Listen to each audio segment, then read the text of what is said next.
శ్రీ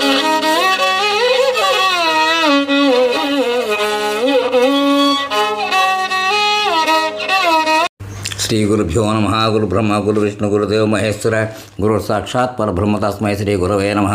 సదాశివ సమారంభం వ్యాసశంకర మధ్యమం అస్మదాచార్య పర్యంతం వందే గురు పరంపరాం. నారాయణం నమస్కృత్య నరం చైవ నరోత్తమం దేవీం సరస్వతీం వ్యాసం తత్తో జయముదీరయేత్. కృష్ణం వందే జగద్గురుం అపార కరుణాసింధుం జ్ఞానం శాంతరూపం శ్రీ చంద్రశేఖర గురుం ప్రణమాముదామహం.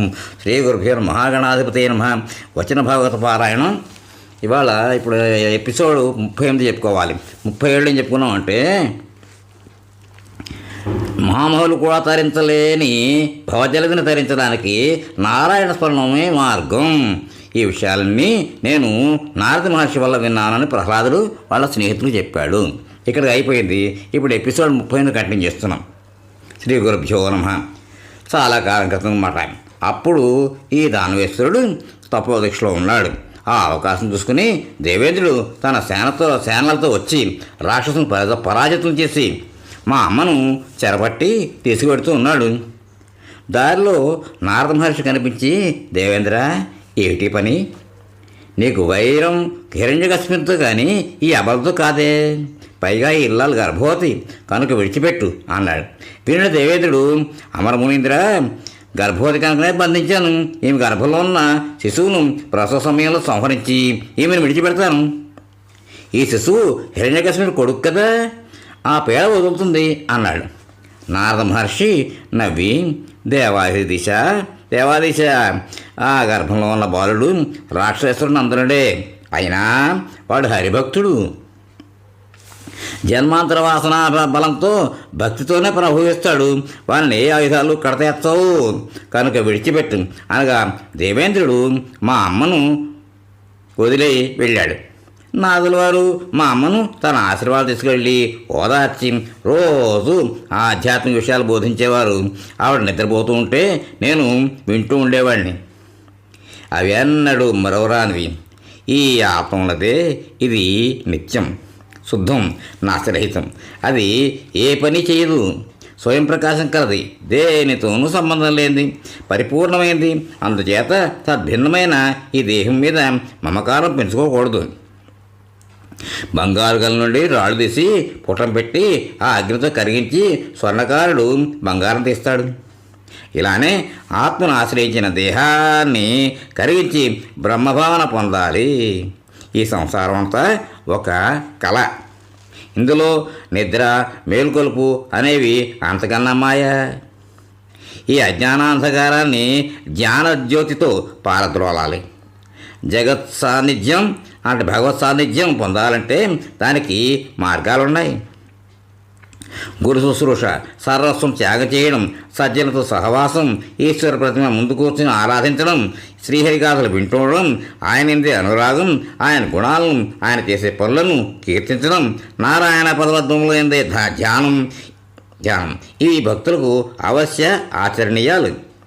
కామ, క్రోధ, లోభ, మోహ, మద, మాత్సర్యాలు విడిచి ఇంద్రియాలను జయించి భక్తితో నడుచుకుంటే ఆయన్ను చేరగలం.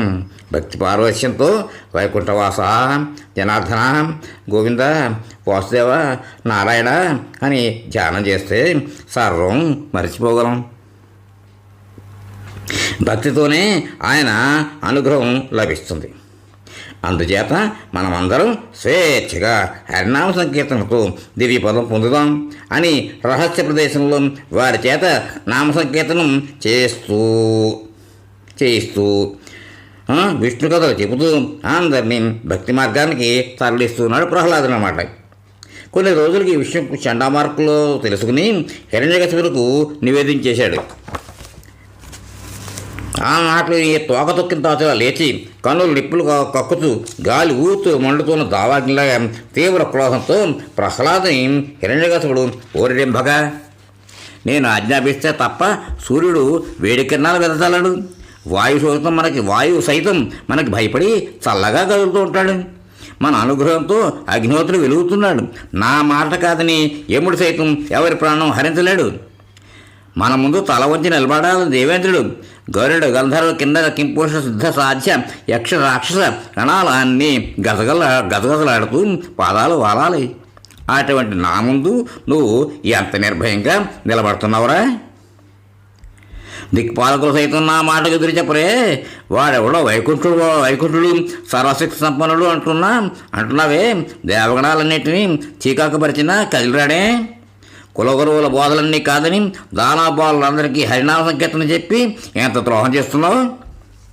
ఏకైక వీరుడిగా వెళ్ళి చతుర్దశ భువనాలు జయించి నన్ను ఎదిరించే ధైర్యం నీకు ఎక్కడిదిరా? ఎవడరా నీకు దిక్కు? ఎవడి బలం చూసి ఎంత అక్రమానికి దిగావు అని గంభీర గర్జనంతో అడిగాడు. ప్రహ్లాదుడు నవ్వుతూ, దానవేశ్వరా, ఏ రక్షణ లేని వారికి ఎవడు రక్షకుడో? దిక్కులేని వారికి దిక్కు ఎవరో? బలవంతులకు బలహీనులకు బ్రహ్మాదులకు ఎవడు బలము? ఆయనే నాకు దిక్కు, ఆయనే నాకు బలం. తండ్రి, అసలు శత్రువులు ఎవరయ్యా? నీ మనస్సే నీకు శత్రువు. ముందు దాన్ని జయించు. తామస ప్రధానమైన రాక్షస భావం విడిచిపెట్టు. లోకాలన్నీ నిమిషాల్లో జయించావు, కానీ ఇంద్రియాలను వశపరచుకోలేకపోయావు. నీలో ఉన్న అరిషడ్ వర్గాలే నీకు శత్రువులు. ముందు ఆ అంతఃశత్రువులను ఛేదించు. అప్పుడింకా శత్రువు అనేవాడే ఉండడు.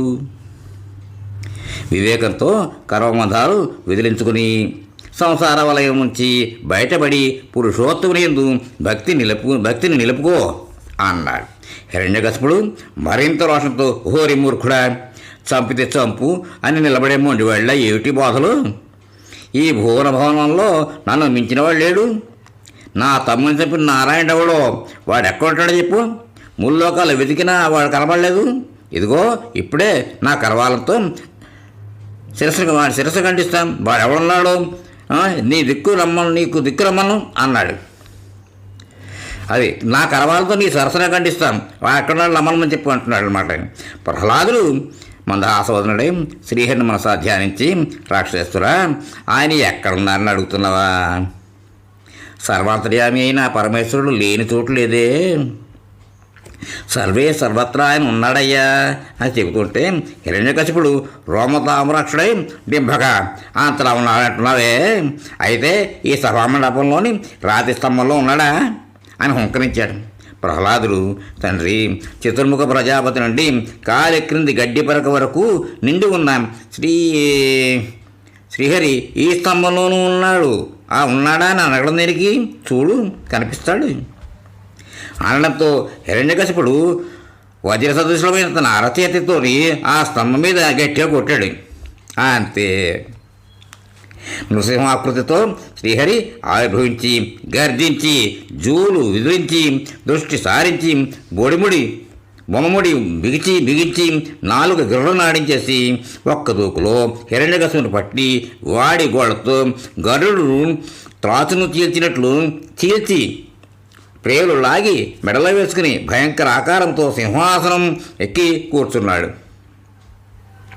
ఉగ్ర నరసింహమూర్తి అలా ప్రచండ జ్వాలమాలాగ్ని సదృశ నేత్రాలతో ఉన్న నరసింహమూర్తిని సమీపించడానికి ఎవరికి ధైర్యం చాలడం లేదు. నిఖిల దేవ గంధర్వ సిద్ధ సాధ్యగణాలు ఆ నరకంఠీరవ రూపాన్ని దర్శించడానికి వచ్చి ఆశ్చర్యంతో చేతులు జోడించగా పరమేశ్వరుడు, ప్రజాపతి, ఇంద్రాది సర్వదేవత సంఘాధిపతులు నృసింహుని స్తుతించారు. అప్పుడు కూడా ఉగ్ర రూపంలోనే ఉన్న ఆయన దగ్గరకు లక్ష్మీదేవిని పంపించారు. ఆవిడ వచ్చి కొంచెం దూరంగా నిలబడి, ఇంతవరకు నేను అన్నాడు ఇంతటి మహోగ్ర రూపాన్ని చూడలేదు. ఆయన కొంచెం శాంతించాక పెడతానంది. ఆ తీవ్రతను తగ్గించగలవాడు పరమభక్తాగ్రేసుడైన ప్రహ్లాదుడు ఒక్కడే నిశ్చయించారు. ప్రహ్లాదుడు చిరునవ్వుతో నెమ్మదిగా అడుగులు వేస్తూ వెళ్ళి ఆ నరసింహమూర్తి పాదాల మీద అంజలిబంధం పట్టగా ఆ తీవ్ర క్రోధం చల్లారి ప్రహ్లాదుని వైపు కరుణారస దృష్టులు నడిచాయి. 10వ అధ్యాయం ప్రహ్లాదునకు రాజ్యపట్టాభిషేకం, త్రిపురాసుర సంహారం. ఇక్కడ నారదుడు పలికం, ధర్మరాజా, నృసింహ భగవాన్ని ఆజ్ఞ మేరకు ప్రహ్లాదుడు తన తండ్రికి అంత్యక్రియను ఆచరించాడు. అనంతరం బ్రాహ్మణోత్తములు అతనికి రాజపట్టాభిషేకం నడిచింది. నృసింహరూపుడుగా ఉన్న శ్రీహరి యొక్క ప్రసన్న వదనమును చూసి బ్రహ్మదేవతలు ఆ దేవదేవుని పవిత్ర వచనములతో స్తుతించిరి. అప్పుడు నృసింహ భగవానుడు బ్రహ్మదేవునితో దైత్యులకు ఎట్టి వరములు ఇయ్యరాదు అని చెప్పి ప్రహ్లాదుడు సంతోషంతో చేసిన అనేక ప్రార్థనలు హరి స్వీకరించి వారిని అనుగ్రహించి కర్మబంధాలు సడలుగానే వైకుంఠం పొందగలవు అని అదృశ్యమయ్యాడు. ధర్మరాజా, ఈ విధముగా విష్ణు పార్షదులైన జయ విజయులు దితికి పుత్రులై జన్మించిరి. వారు భగవంతునిపై వైరభావముతోనైనను తమ హృదయంలో ఆ ప్రభువును నిలుపుకుని శ్రీహరి వారిని హతమార్చి ఉద్ధరించింది. మహర్షుల శాప కారణంగా వారికి అంతటితో ముక్తి లభింపలేదు. వారే మరుజన్మలో రావణ కుంభకర్ణులను రాక్షసులై జన్మించి శ్రీరాముడితో యుద్ధము నచ్చి పూర్వజన్మలో వలనే భగవంతుని స్మరించుతూ తమ దేహమును త్యజించారు. వారే ఇప్పుడు ఈ యుగమున శిశుపాల దంతవక్తులుగా జన్మించి భగవంతుని వారికి గల వైరభావం కారణంగా శ్రీకృష్ణుచే వధింపబడి నీవు చూస్తుండగానే ఆయనలో లీనమయ్యారు. రాజా, శ్రీకృష్ణుని ఎడ వైరభావంతో ఉన్న రాజులందరూ అవసరం దశందు ఆ స్వామిని స్మరించి తుమ్మెద చేపట్టుకొనబడిన పురుగు వలె తద్రూపమును పొందిరి. భగవంతునికి ప్రియమైన భక్తులు భేదభావరహితులై అనన్యభక్తి ద్వారా భగవత్ స్వరూపమును పొందిరి. ఆ విధముగానే శిశుపాలాది రాజు కూడా వైరభావంతోనైనను ఆ దేవదేవుని స్మరించడం వలన భగవాన్ సారూప్యం పొందిరి అని నారదుడు ధర్మరాజు అడిగిన ప్రశ్నలకు సమాధానమిచ్చాను. ఇక్కడితో ఎపిసోడ్కి విరామం ఇద్దాం. తర్వాత కంటిన్యూ చేద్దాం. స్వస్తి.